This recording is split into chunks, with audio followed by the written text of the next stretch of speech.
This is Life's a Pitch TV.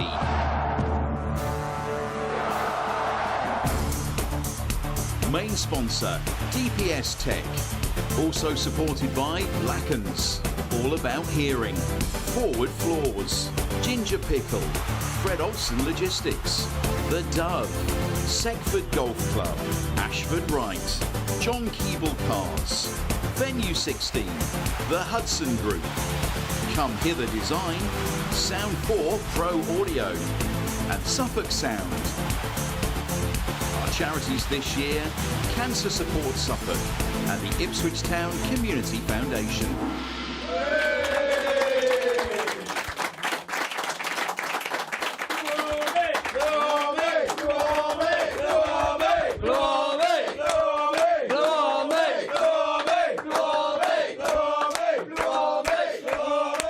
Fantastic. In fine voice, our capacity crowd. Welcome to the DPS Tech Arena. I'm your host, Mark Murphy. Let me introduce you to the team. It's Russell Osman. It's Chambo. And no Terry Butcher this week, but he will be back next week. He's waiting for Roy Keane in the car park, I think, somewhere. I think is what he's actually doing at the moment. On technicals, we've got Richard, John and Mark. They deserve a round of applause. Floor manager Leslie Dolphin. And assistant floor manager Sarah Jane, who's at home poorly and is watching right now with COVID. So, hello, assistant floor manager. We've got the Churchman Stand, sponsored by John Keeble Cars in Bramford. And the North Stand, sponsored by Ashford Wright. We're on YouTube. Don't forget to like the page, please. Subscribe. Send us messages. We love to get all of those. Don't be shy if you're watching on YouTube. If you're listening on podcast or on Suffolk Sound, welcome as well. We're with you every week here on Life's a Pitch TV. We need a special guest, and he's flown all the way in from Canada, especially for us. No, it's further than that. Come on, it's Panto season. Well, actually, if you believe that, you'll believe anything. But anyway, he's here. It's Frank Yallop.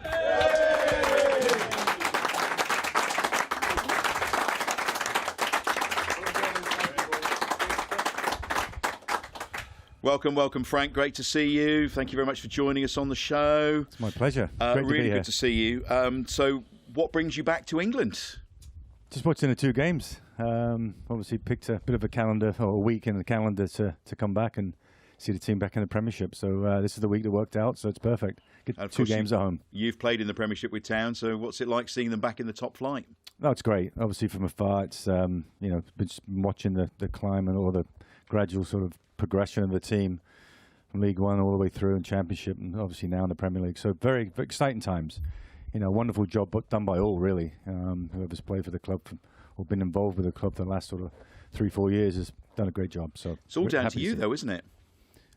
Well, I wouldn't say it's just down to me, but I'll take a little bit of credit. Tell us how it happened, because you recommended the club, didn't you? Yeah, so Brett Johnson is the main, one of the American ownership guys. He's the main guy that kind of runs it and the spokesman for the group. He hired me for Phoenix Rising in the USL Championship, which is the second division in the States. I don't know, probably 5 years ago, something like that. So I coached that team for his team. And we just used to go for dinners, and he had a new group coming in with Burkai, and that group who joined him in the end to be a part of the Bayern Ipswich. But we used to go for dinner and stuff like that, and just discuss basically any clubs in Europe they used to stay to start with, to maybe purchase or buy. They're interested in doing that. We started to talk the usuals. I don't know why I said Sheffield Wednesday and Derby and teams, the ones, the sleeping giants. And I said, well, there is one club that you should look at. So I knew that maybe it was a little bit of a time when you could get in to Ipswich and buy it at the time. I think it was Marcus Evans was the owner, was sort of looking like he was not happy and going to sell it. So, they jumped in, made the deal, and yeah, that was sort of 2 years in the making. And then I got a phone call that we've bought it, and it was like great news. So I guess I got a hand in it, but not too much. Yeah, so everybody thank Frank Yallop, please. What a great intro that was. Unbelievable. Should we finish the show there?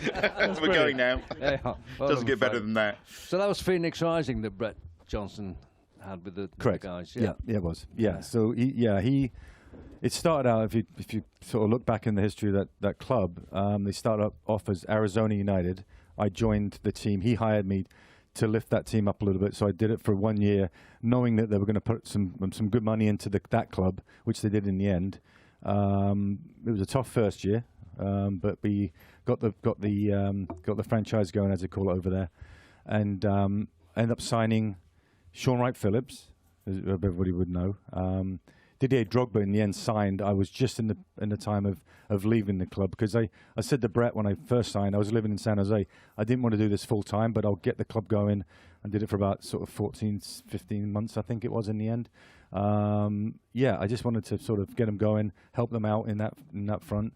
Jordan Stewart also assigned. So there's a couple of guys that the British, or the Ipswich fans would know. I'm hearing their names, but got it going, and we changed the name from Arizona United to Phoenix Rising, and they've done really well since. So a huge I'm very success happy. story, hasn't it? Very, very much so. Yeah, they've done really well. Good stadium, good crowds.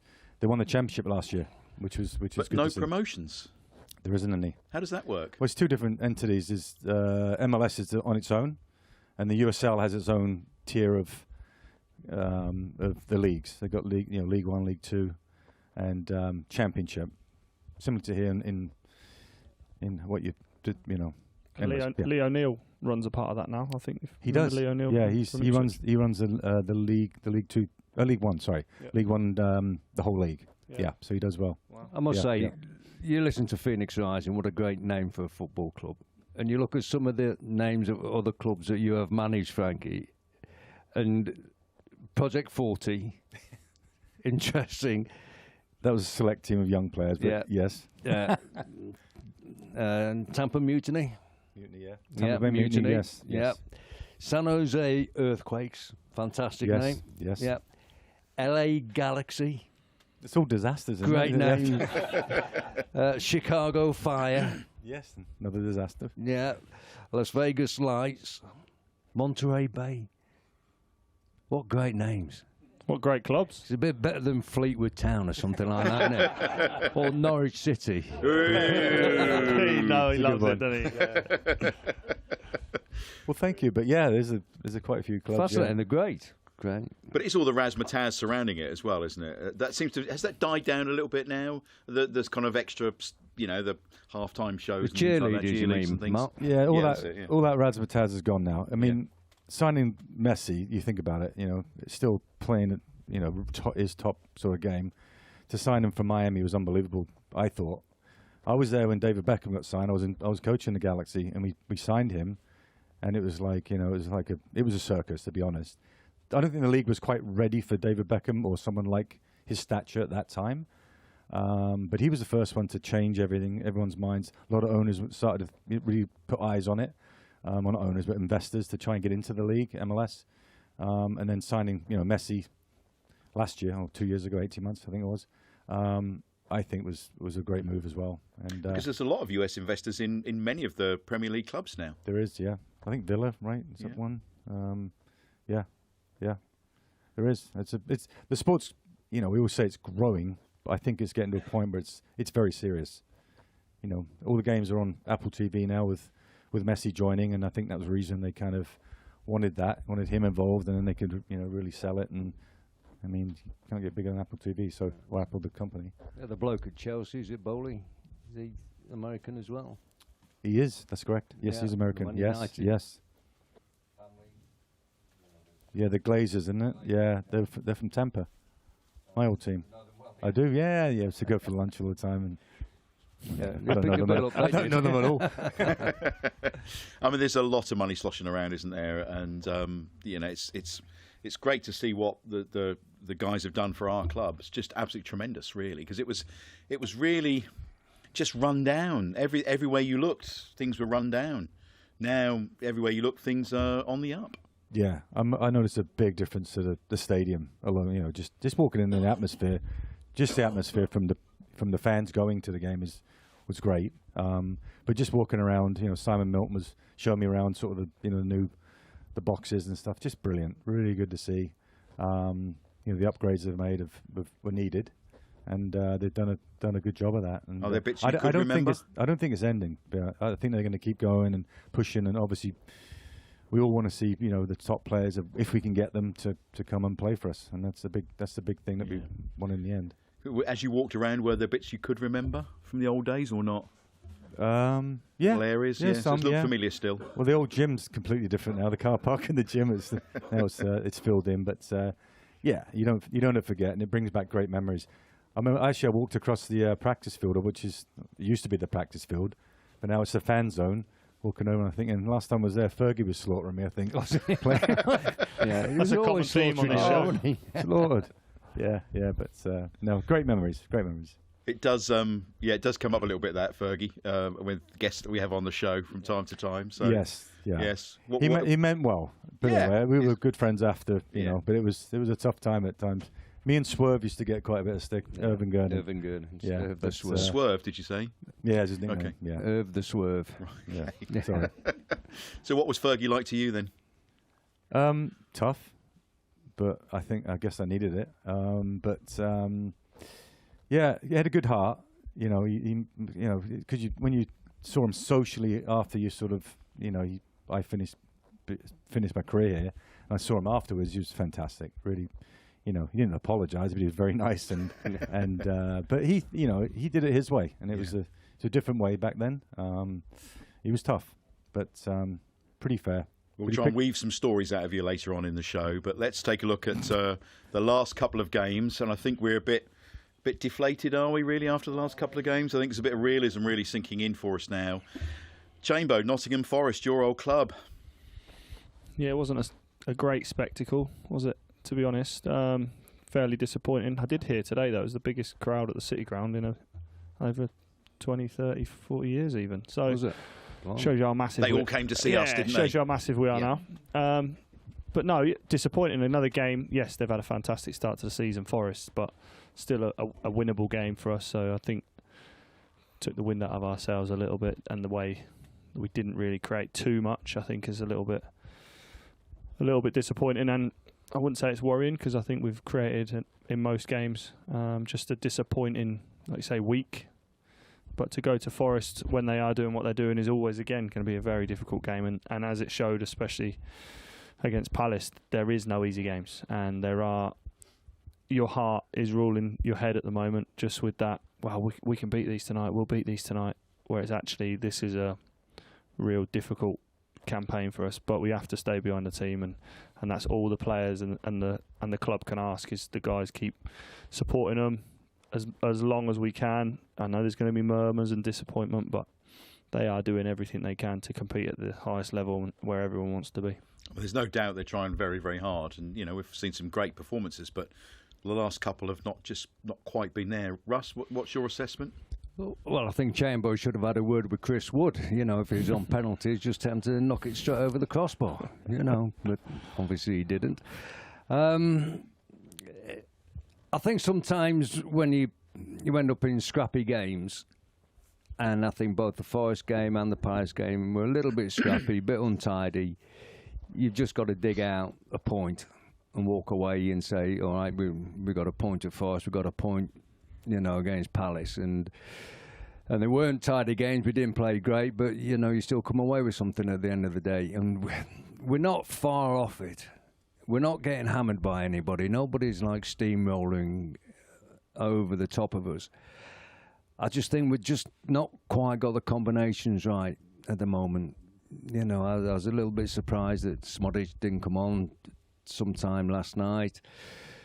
I was surprised Chappers didn't start. I think to get the best out of Wes Burns, you've got to play him with Chappers. They have a very good understanding that we've seen over the last couple of years. And even with Harry Clark coming in at right back, he's got a good understanding with Chappers and Wes, and I think that gives you that stronger combination down there.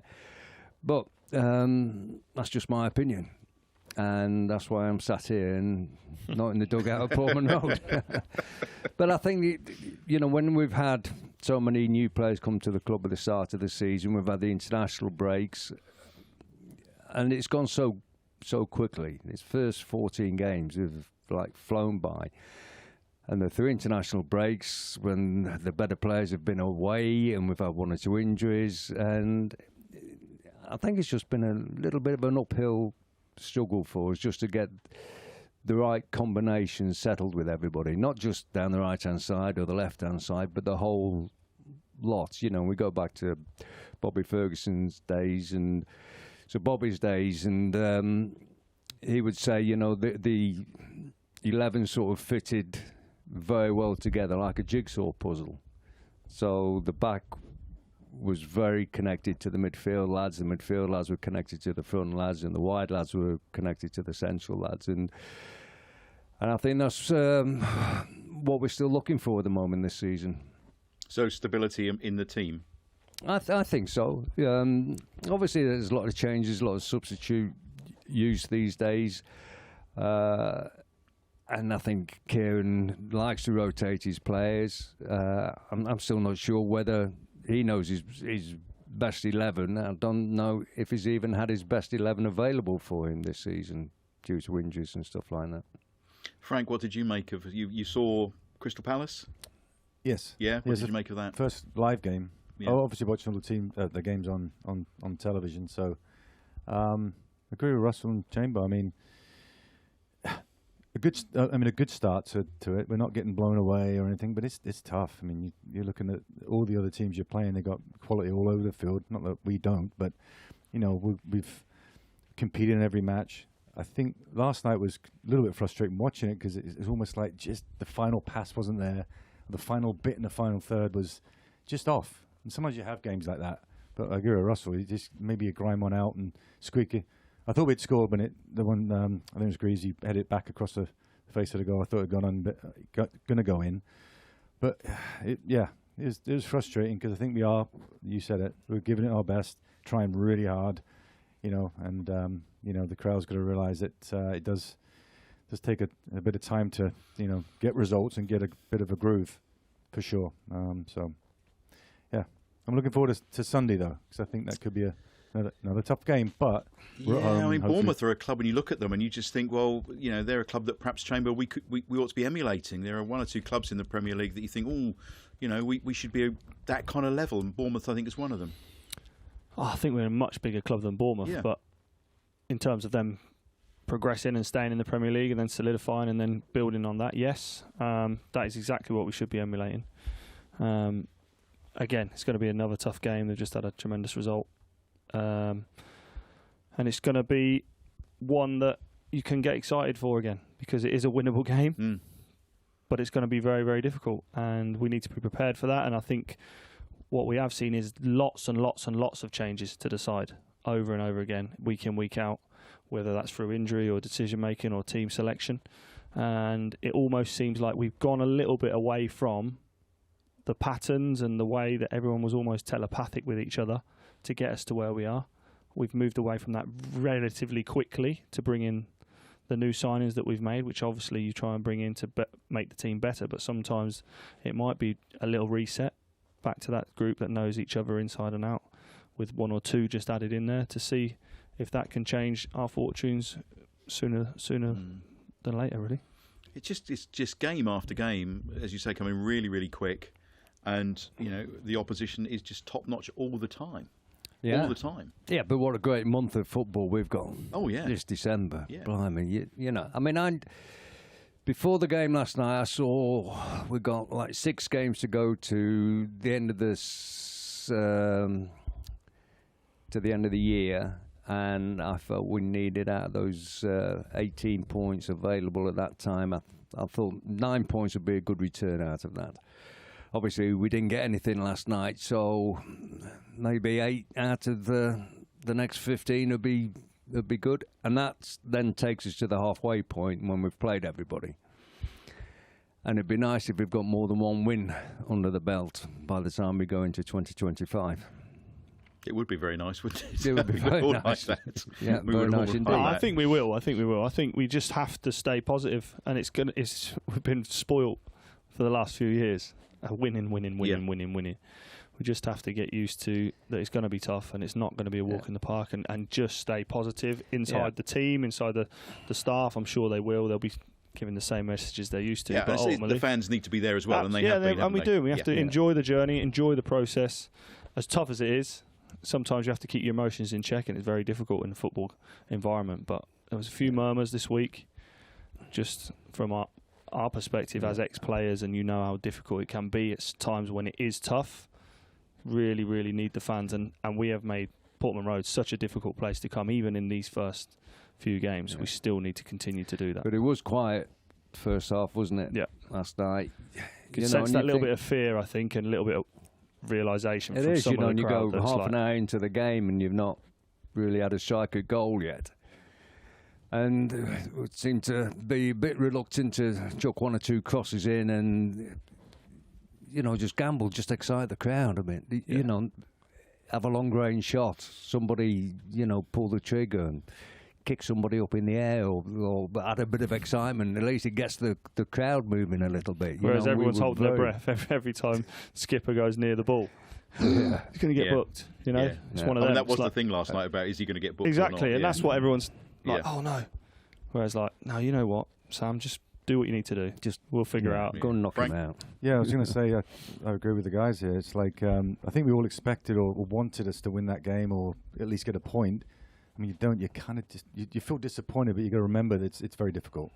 And I think that, Chambers said it correctly. It's like they're trying their best and it's going to come, but it does take a while. And you're getting onto the players, and we've all played where it's like you don't end up wanting the ball because it's like, I don't want to make a mistake because the crowd's going to get on you a little bit. So it's a tough one. And I get, full house again, brilliant crowd, great atmosphere, and I think they want us to do well. Yeah, the we team, just need to appreciate where we are and where we've come from. Yeah.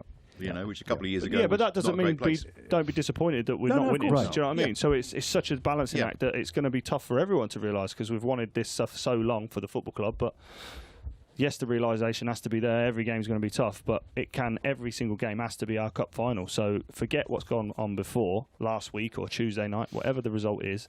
The next game is everything, and you have to try and separate the previous ones to really get behind the team. And that's what everyone's mission should be now over the Christmas period especially. How big a miss is Axel going to be? Huge. I think he's been one of our best players all season. Yeah. I think we noticed when he wasn't in the team as well.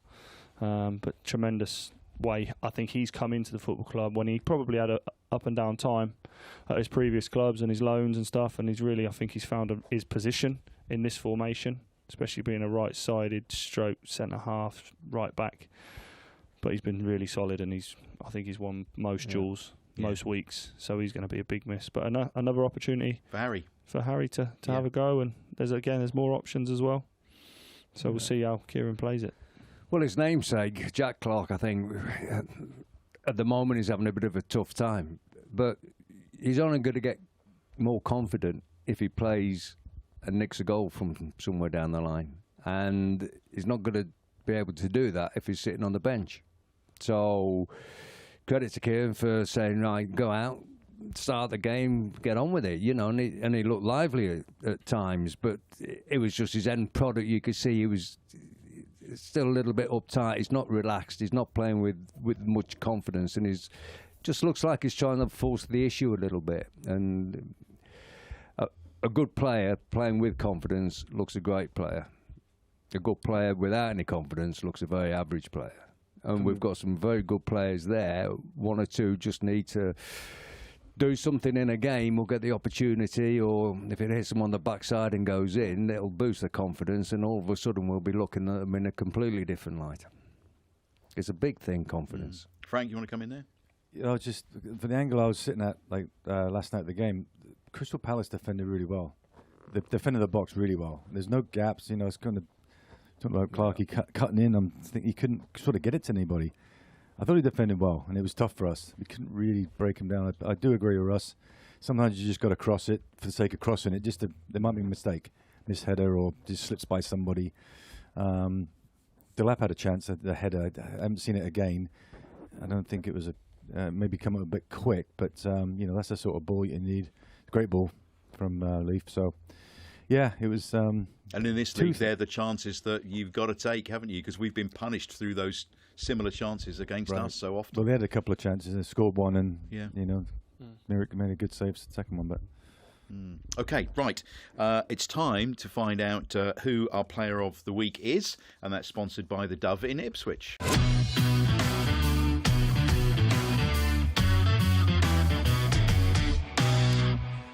So I'll tell you, we'll do it over Forest and Palace, shall we? Time to pick a player. Russ, do you want to go first? Yeah, I'll go first. A player that's played 90 minutes in both games. Fellow centre half, Mr. O'Shea. O'Shea. Okay. With a headband and everything. Okay. Trying to emulate the bloke that usually sits there. Yeah, yes. Yeah. It was a nasty gash, actually, because the television camera went quite close on it. It was quite a nasty gash. Yeah. Chambo, who would you go for? I would probably give it to Muric. Okay. Because I think he's made some big saves over the last couple of games. Saves that he might have made a couple of mistakes, whether he should have come out, but he held his ground, held some saves, and I think he's. I can't believe a centre half is giving credit to a goalkeeper. I have to, mate. Only because I'm really nice, and I think he's had a tough time, and I think he's slowly in the soft side of getting to where he needs to be. So yeah, that's me. And Kieran is sticking with him, isn't he? Yeah. You know, he's his number one. Yeah, I think he is. Yeah. Frank, did anybody stand out for you against Palace? I agree with both the guys. Both of them done well in that game. I agree with Chamber with the Muric, made that good save, and it looks more confident than from the start of the season. A couple of early mistakes I think he had, but it's a tough one. But okay, well, it is 2-1. It's Muric is our player of the week, everybody.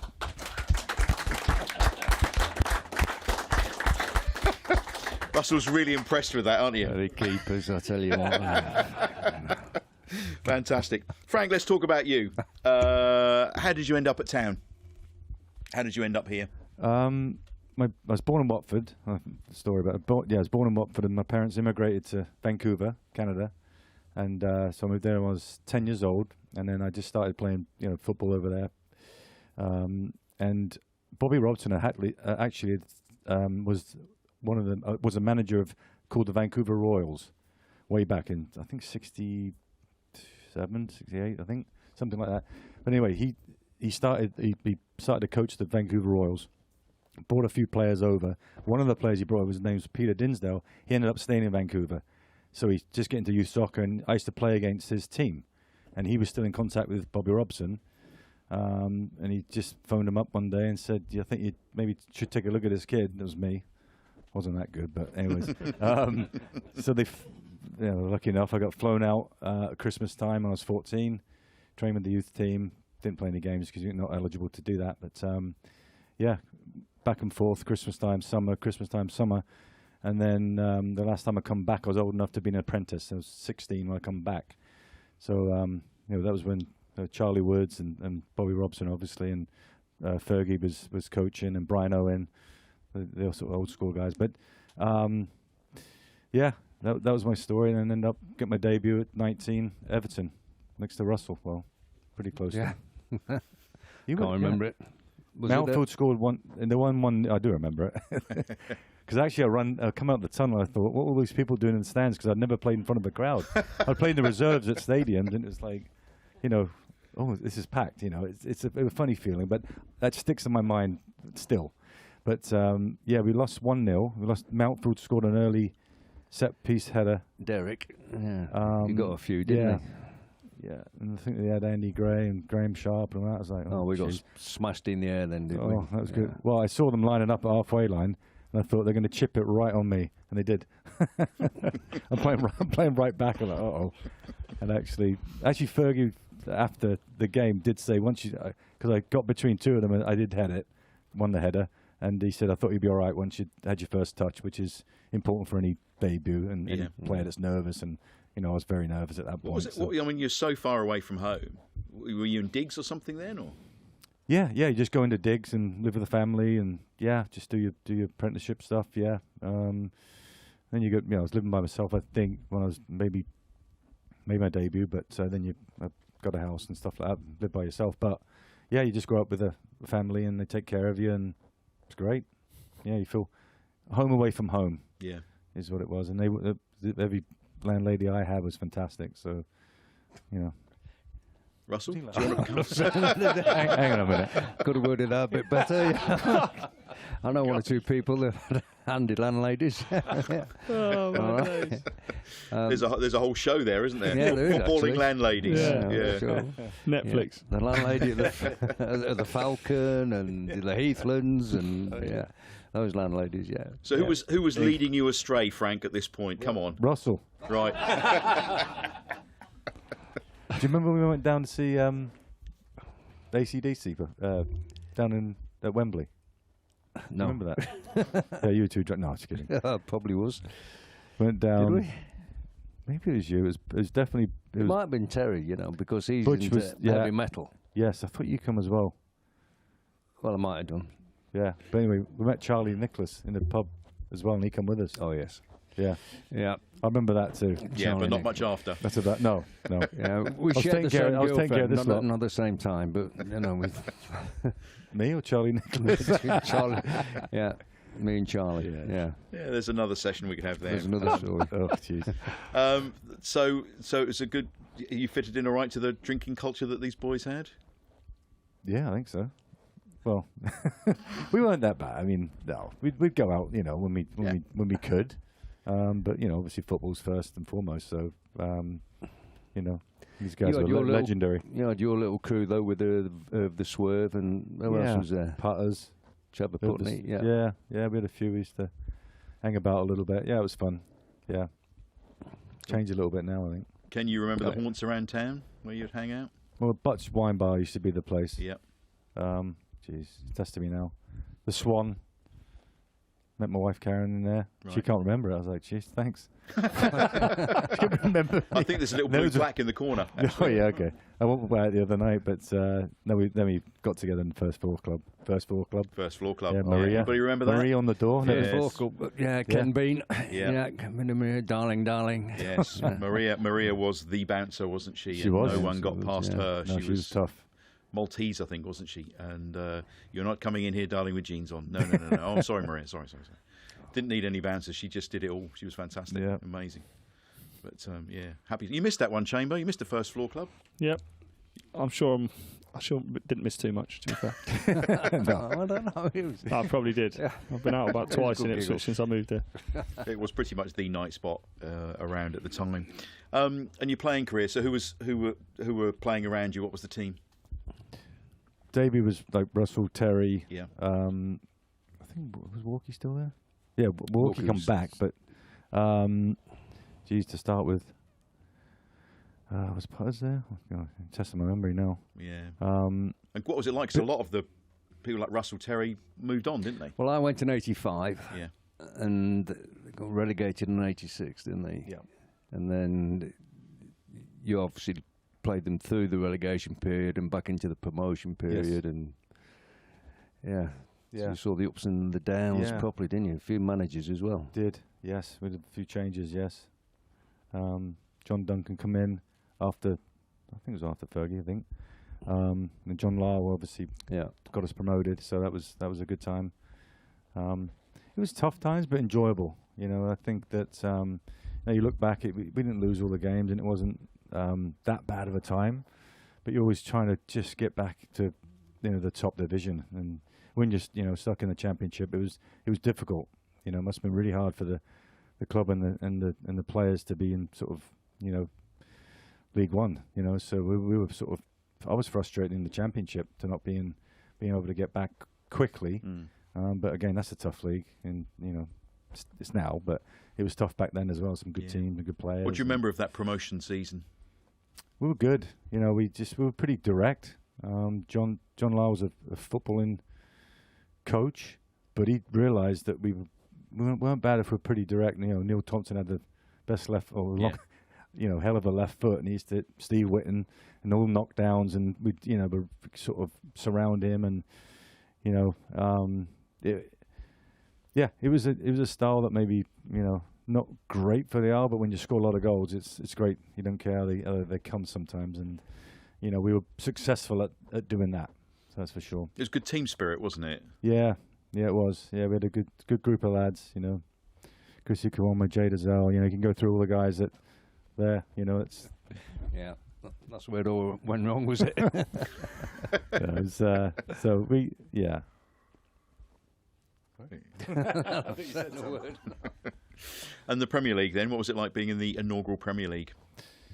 Good, yeah. I mean, obviously up against all the... We had a good first season. We had a good start to the season. I can't remember exactly where we sort of ended up. I think around January we were in the top 4, well, close to that. We obviously dropped way down and didn't get relegated that year. But I have to look back at it. But that was the week where I scored a couple of goals in... Oh, not a week. The season I scored a couple of goals in a week. And that was kind of when we were hovering around sort of 4th spot or 5th, I can't remember, but something in that range. And that was great then. It was it was fun, but losing's never fun, is it? And you're up against it, and you're kind of going against every week's going to be a tough week. And but the good times, I remember them better than the bad times anyway. And internationals as well, Canada. Yeah, played about 52 times for Canada. Yeah, it was great.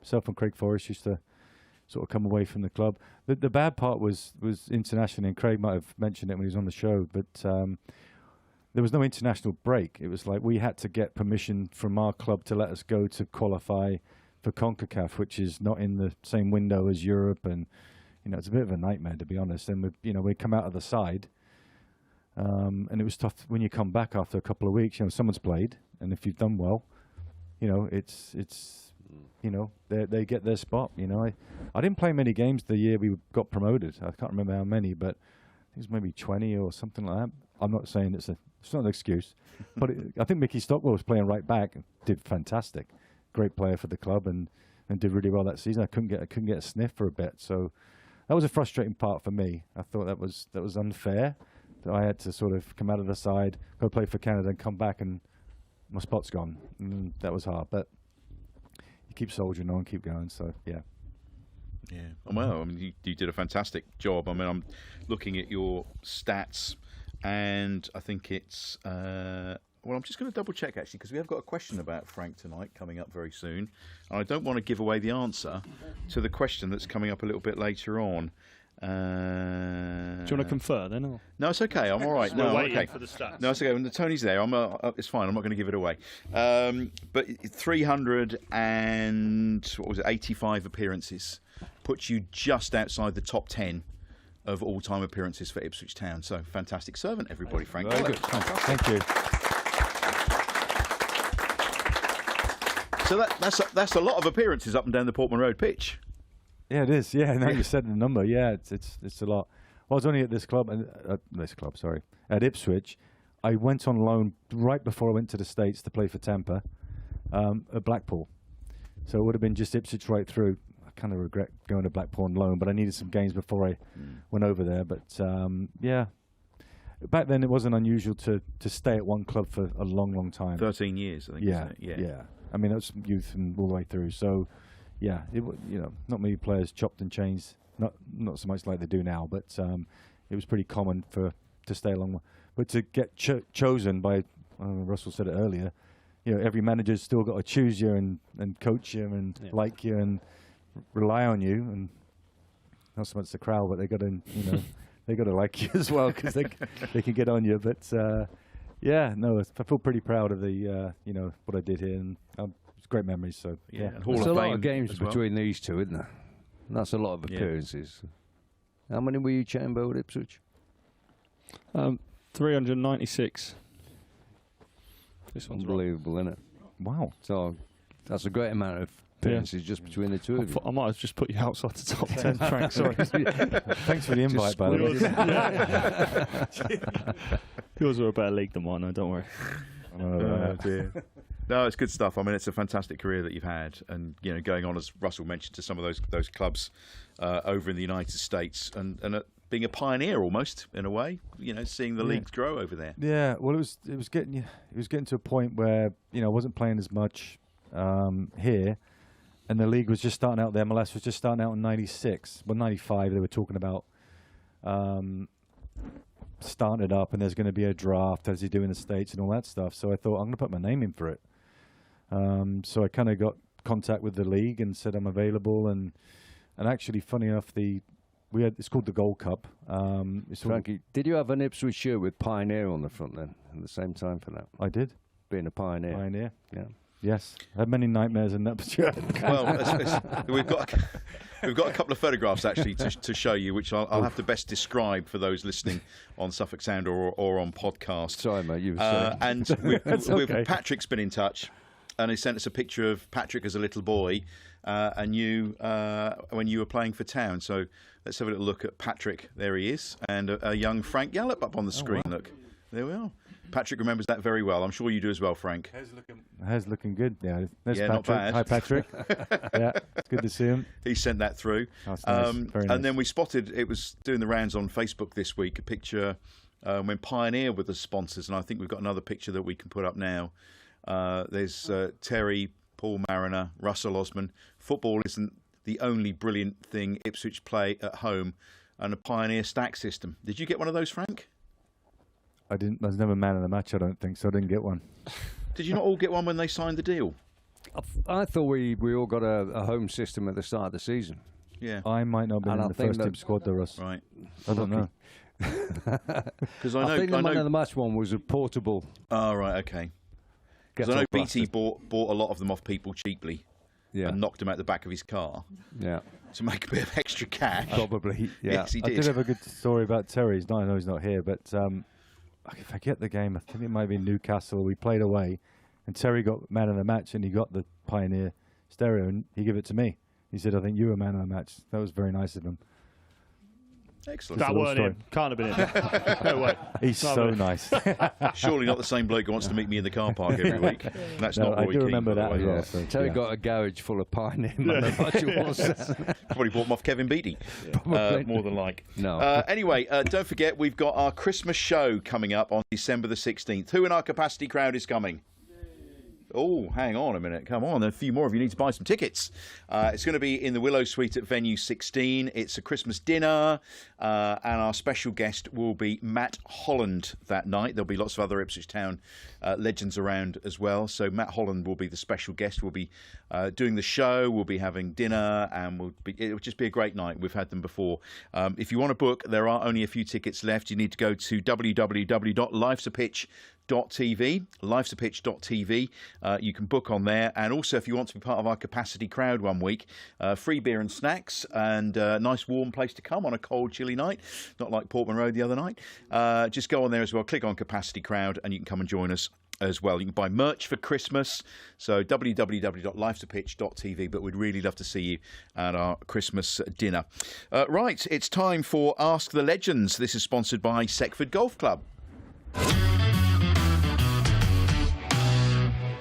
And Tony's here from Seckford. Nice to see you, Tony. Hi. Next to a tintillated Ed Sheeran there with his nice tinsel around his neck. So what we have, Frank, you'll have to keep quiet about this because it's a statistic about you. Okay, so we have a question from Tony. Normally it would be Terry versus Russell and Luke trying to put them off or help them, whichever he chooses to do. But in Terry's absence, Chamber, you're going to take his place this week. Is that okay? I'm going to really try and win a point from him. Okay, get a point for him. Okay. At the moment, I think I'll get this right, 10.5, 6.5, isn't it? Yeah. Because I seem to get it wrong every week. But Russell, 10.5, Terry, 6.5. So your chance to get one back for him, Chambo. Tony, tonight's question. Maybe I picked the wrong question, Luke. I'll be trying to give this point to Russell. So You it's won't not a need to problem. worry. He's nearly answered the question already, unfortunately. I want to see how much they were listening. Well, Russell's got his notes down. Terry always takes notes, doesn't he? And Yes. on that specifically. Anyway, so the question is the game that you had on your debut against Everton at Goodson Park, what year was that? Okay, so tonight's question, what year did Frank make his debut for Town in that 1-0 defeat at Goodison Park away to Everton? So what year was that? Okay, we may have even been mentioned. Frank can actually answer that, can't he, for us? So Yes. because I obviously double check, make sure it's right. Yeah. So, Might get it right this week then. So, Hopefully I get it right. yeah. You ready? Russ, have you got one down? Russell's desperately looking through his notes. You played in it, Russell. Come on. Russell's putting a date down. Chamber's already got his down. You're on the season. The year. No, the year The year. The year, not the season. So the year. that the season was in. I think we've got something written down. Do you want to go first then, Russell? Tell us what it is and show your board. 84. 1984. Okay.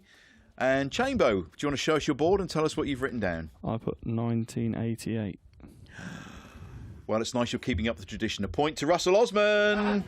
We don't know what year it was yet. What was it? 1984. Yeah. Yeah. Just checking you knew. Thank you. 11 and a half, 6 and a half. I'll let you... I thought you said you joined in Yeah, 85. he'll meet you in the car park. I'll let you It's tell not me. Butch, Chambo, you can tell Butch next week that he lost a point. Thank you, Tony, very much. Good question. Right, it's time for our table football challenge. This is sponsored by Fred Olsen Logistics.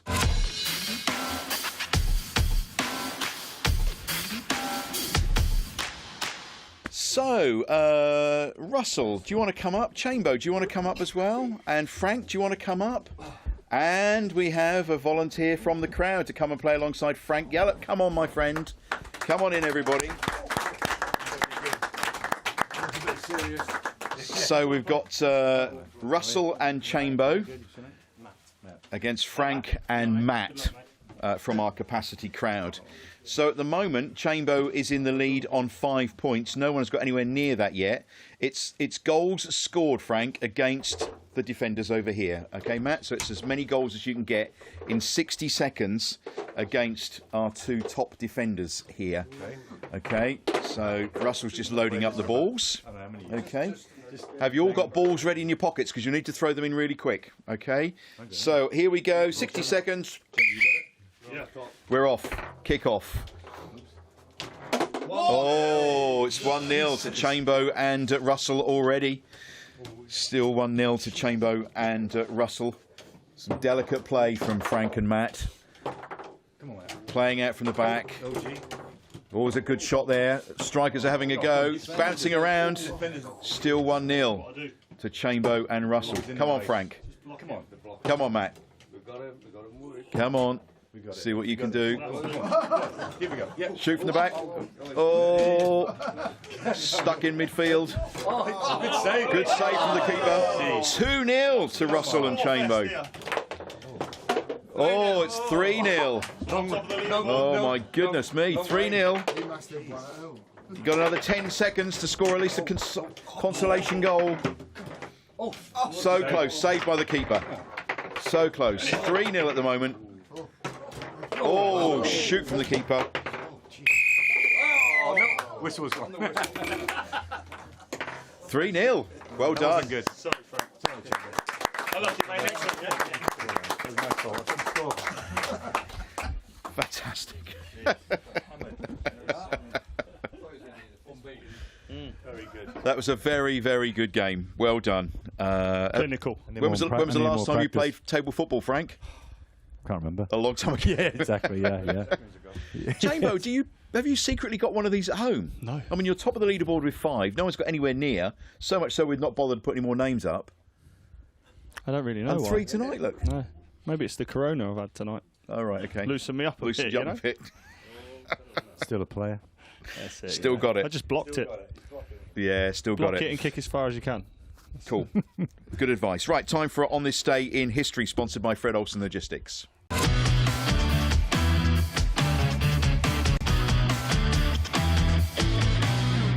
Russell, what have you got for us? Okay, from Dan Botton's book, on the 4th of December, we're going to start in 1971. I've never heard of this player playing for Ipswich. Dutch signing Marco Holster. Mm-hmm. Yep. Yep. Did not work out as well as some of his fellow countrymen. The winger returned to his home country after just 12 appearances in the 1998-99 season. Also on Saturday the 4th of December, this time in 1976, England striker Paul Mariner got the goal which saw Liverpool defeated 1-0 as the top two sides in Division 1 met at Portman Road. A record home league crowd of 35,109 were in attendance. I'm going to skip forward a couple of days to Sunday the 6th of December 1992. Town stalwart Frank Yallop won his 14th Canadian cap in a 0-0 draw with Bermuda in Hamilton. I bet that was a heck of a trip. Belter, that one. the defender, so it wasn't bad. And that's all out of Dan Botton's book on this day, Ipswich Town. Fantastic. What sort of teams were you playing when you were playing for Canada? It's usually, it's CONCACAF, which is Jamaica, States, Mexico, Costa Rica, El Salvador, those type teams, yeah. So a fair amount of travelling then? Yeah, it was. Yeah, we used to, sometimes we'd play on the Saturday and travel out on the Sunday and play on a Wednesday out in, Costa Rica or wherever we were going. So it was tough, but... A few days on the beach afterwards and chill out before you came home, yeah? No, Fergie would phone me to get me back. No. Sometimes we get a break, Usually it was 2-game stint. You play on the Saturday when or whatever it was, and try and fit them in once you've gone out there. But, yeah, the travel was not easy. What I've never really got to grips with football in the United States is how many away supporters turn up to the different games, because the distances are immense, aren't they? They are. Yeah, I mean, you've got to fly, basically. Yeah. Most games we fly to. Some, it's changing now, but it used to be we fly on the Friday to New York to play on the Saturday night, and it's like, you're jet lagged for one, you've flown all the way, so no excuses, but it's changed a lot now. You go on a Thursday and get prepared, but it's like a big trip every game in the league. Do you fly much, Chambo, when you were playing for Town? What do you think? We had a couple, and I think they were sponsored by specific people. Right. So yeah, no, we didn't have too much of that. We had a few. Yeah. But not many. No, we were on that bus. I think we A worked long out time. one year how many hours I spent on that bus over 9 years. Scary, isn't it? Yeah, I don't want to think about it ever again. Do you like a good coach trip, do you? No, dude, I loved it, man. It's brilliant. It's part of the gig, but you do get tired of it in the end. And I think the closest away trip was Norwich, and that was 2 hours away most of the time. So yeah, most nights you'd be home at earliest 10:30, 11 o'clock most Saturday nights. So Just in time for the first floor club. that's it, Like mate. us, yeah. And it was the bouncer's name? Lovely, jubbly. used to be Tracy's Maria. before that. Is that what you used to get back for? Try and get back for those? Yep, last drink at Tracy's or first floor club. Yeah. But, when you go coming back from Newcastle and places like that, I think we went to Newcastle on the train a couple of times. But the rest of the time, it was on the coach, and then we'd stop at on the A1 at Stamford. Did the George. Used to have a meal there. And by the time you got back there, you're 3/4 of the way home anyway. But I think Wills needed a bit of a break, and we needed to stock up for a few more beers. So that was a good place to stay. They used to play these because I was a young kid, but these guys used to play away and they'd show the game or record it and show the game in the first four cup. So those guys would be having a pint at the bar, and all the people are sort of watching the game at the same time. I mean, anyways, that was good. Yeah, you could just blend in back It was there. blurred. couldn't you? Yeah, blurred vision. No, but is it not boring? On the bus. Yeah. Yeah. Yeah. At times. And Some- if some- you come some- unprepared. Some with headphones on. But then some... you see the transition, like when I first started, you've got VHS on, so you've got one screen on the bus, and then in the end you've got screens everywhere. You've got PlayStations, you've got Sky Sports on the go, and then everyone's got their phones, so no one talks to each other. So it was my job just to annoy everyone to try and. I was the big kid every time we went on a away trip, trying to make something happen. I think we started with a Sony Walkman. Exactly. Yeah. That was it. Yeah. Your own music. Yeah. Scary. What did you get up to then, Russell? Dare I ask? What were the different groups? The ones you wanted to... Some of the lads would play cards. On the way back, everybody would have a few beers. I mean, if you got Alan Hunter and Kevin Beattie and Marner and Butch, you can imagine it's nice and quiet on the back of the coach. And it used to be like split level, and the front of the and again, in those days, there'd only be the physio, the manager, secretary, maybe a couple of the directors, and the rest of the players, 13 players. So now, you struggle to get all your players I on don't one remember coach. at all. Like, barring the Christmas party and the end of the season, last game, the amount of times we had beers on a coach as a professional team was, could count it on one hand. Just didn't happen. Just did not happen. Must have been boring. Hey, it was boring, yeah. It was, mate. But in the end, you've got lads bringing suitcases on that fold out, and they've got a PlayStation and a screen in. and they just put it on their desk, and then they're all playing FIFA for 6 hours. Right. And then they'd bring their own Wi-Fi, and then they'd be playing online, Call of Duty, and I'm like, there, this is nuts. I'm just, come on, let's play Uno. I was like, I need to get out of this game now. Done. Yeah, snap. Did you have your travel Scrabble with you, did you? Yeah, it was, yeah. Fantastic. Big shout out to Ipswich Town's women as well. 5-0 winning at the weekend. And ladies. Thrashing Wimbledon. Really, really doing very well and top in the league, which is fantastic. The Man v Fat results this week. This, Frank, is a group of men of a certain size like me, play football to lose weight, and we love them because they work really hard. So Tom Boreham and Keith Fair were our amazing losers of the week. And a shout out to Mike Eglantine, Matty Hart and Darren Porter, who are the last 3 players in the Royal Rumble. Now, the Royal Rumble is where all players start with 2 lives, and if you gain weight, you lose a life.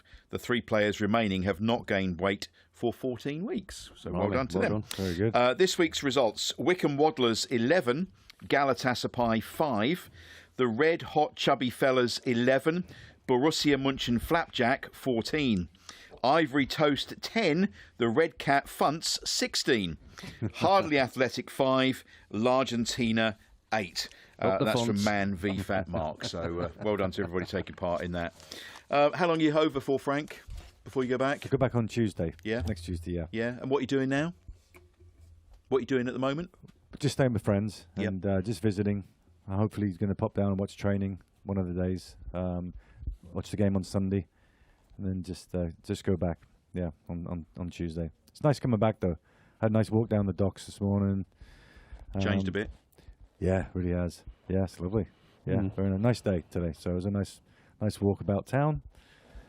Seen some old buildings there that bring back memories. But yeah, it's Seen a few old friends. Yeah, I've got a few to sort of get. There's one that we'd like you to answer a question about. So you don't see him or hear him on the show every week. Well, occasionally his head gets in the way. Richard, our sound guy from Sound 4 Pro Audio. Yes. Used to knock about with our Richard, I hear. Oh, yes, I did. Yeah, what can you tell us Mr. about Garrett. him? Very nice man. He's in there. He's going to cut me off now. He's in the booth. No, he's a great lad. He was good friends. Yeah. Good. I'm talking nice about you. No, good lad. He's taking a knockabout with me and Craig and a few of the lads. But yeah, good boy. Yeah, good stuff. Well, look, it's been great to have you on the show. Please come and see us again when you're over. Love to, yeah. And thank you very much for organising our American owners to come and invest into us. So everybody, Frank Yallop. Thank you.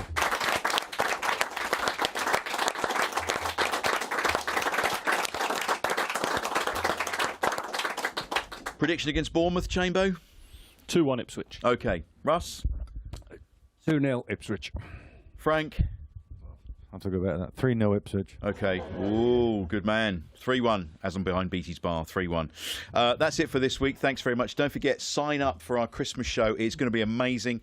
It's at Venue 16, Monday the 16th of December. Matt Holland will be our special guest. There'll be a lot of other town players around as well. You can go to www.lifesapitch.tv to book your tickets. You can get your merch on there as well. And if you want to be part of our capacity crowd, then go on to there as well. www.lifesapitch.tv. From all of us here this week, one word to say, no, 2. Blue Army, everybody. Blue Army.